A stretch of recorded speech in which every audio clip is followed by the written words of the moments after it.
7월 27일 목요일 대놀뉴스를 전해드리겠습니다.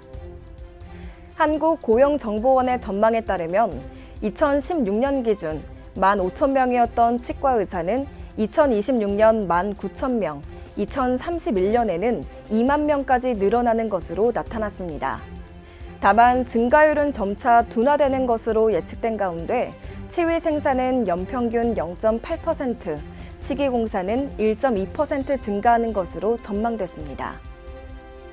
치협치무위원회가 최근 초도 회의를 열고 회원 민생 개선을 위한 방안을 모색했습니다.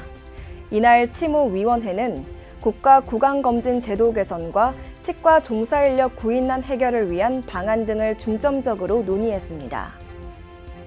국민건강보험공단이 지난 9일부터 이어진 호우로 인해 특별 재난지역으로 선포된 피해 주민들을 대상으로 훼손된 틀니를 재제작할 수 있도록 지원한다고 밝혔습니다. 이에 건보공단은 기존 건강보험으로 급여 적용된 동종틀니의 요양급여비 총액의 70%를 지원할 예정입니다.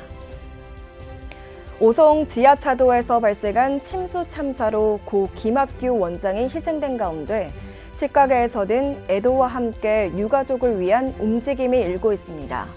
특히 충북 전남치대 동문회는 유가족이 당면한 현실적인 문제를 해소하고자 성금 모금 운동에 나섰으며 전국 각지에서도 추모의 마음이 모였습니다.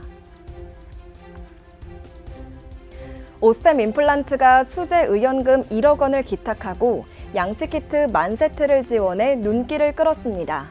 오스템 측은 전국 곳곳에서 물난리로 인한 피해가 극심해 긴급하게 수재 의연금을 기탁했다며 신속히 지원될 수 있도록 최선을 다하겠다고 전했습니다. 치과 의사의 자녀들이 최근 일본에서 열린 제53회 국제물리올림피아드에서 금메달을 수상하는 쾌거를 이뤄 화제입니다.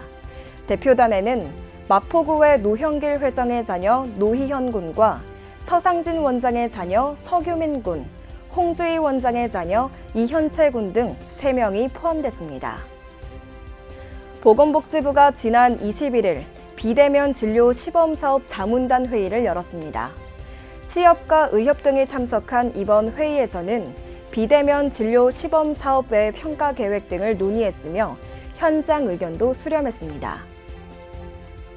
서울효치과가 지난 25일 강원도 사회공헌정보센터에 아동용 도서 82권을 전달했습니다. 서울효치과 김정훈 원장은 취약계층 아동들에게 작지만 조금이나마 도움이 되길 바란다고 말했습니다. 독일 듀셀도르프대 구강외과 연구팀이 투피스 지르코니아 임플란트를 식립한 환자들의 예후를 추적 조사한 결과 임상적인 안정성이 입증된 것으로 나타났습니다. 이에 연구팀은 점막염 또는 임플란트 주위염 등 생물학적 합병증의 유병률은 시간이 지나면 증가한다는 점에서 장기간 관찰의 중요성을 당부했습니다. 충청북도가 오는 8월 하순부터 의료비 후불제 치아 교정비 지원 사업을 시행한다고 밝혔습니다. 특히 충청북도는 치아 교정 시 의료비 후불제로 대출해주고 부족할 경우 최대 200만 원을 추가로 지원할 예정입니다. 전라남도 장흥군이 최근 칫솔의 주기적인 교체를 독려하는 칫솔 바꾸는 날 홍보 캠페인을 실시했습니다. 칫솔 바꾸는 날에는 칫솔 교체 주기와 올바른 칫솔질 방법, 구강관리 용품 등을 무료로 제공합니다. 대한치과위생사협회가 찾아가는 구강건강교실 운영을 위한 구강건강교육자 양성과정을 오는 30일에 개최합니다. 해당 양성과정을 통해 교육을 수료한 대상자들은 오는 9월부터 현장 교육에 투입될 예정입니다. 대놀뉴스는 치과인 여러분의 제보를 기다립니다. 경조사, 인사동정, 봉사활동, 각종 행사 소식 등 치과계에 공유할 어떠한 소식도 좋습니다. 화면에 보이는 이메일이나 전화, 카카오톡 채널에 제보해 주시면 대놀뉴스에 반영 가능하고 우수 제보자에겐 소정의 상품도 드리겠습니다. 이상으로 대놀뉴스를 마칩니다. 고맙습니다. 곰탕은 8,000원. 특곰탕은 10,000원? 특곰탕은 뭐가 다른겨? 뭐가 달라서 다르겠쥬. 임플란트 하면 좋은겨? 뭐가 달라도 다르겠죠. 오스템 임플란트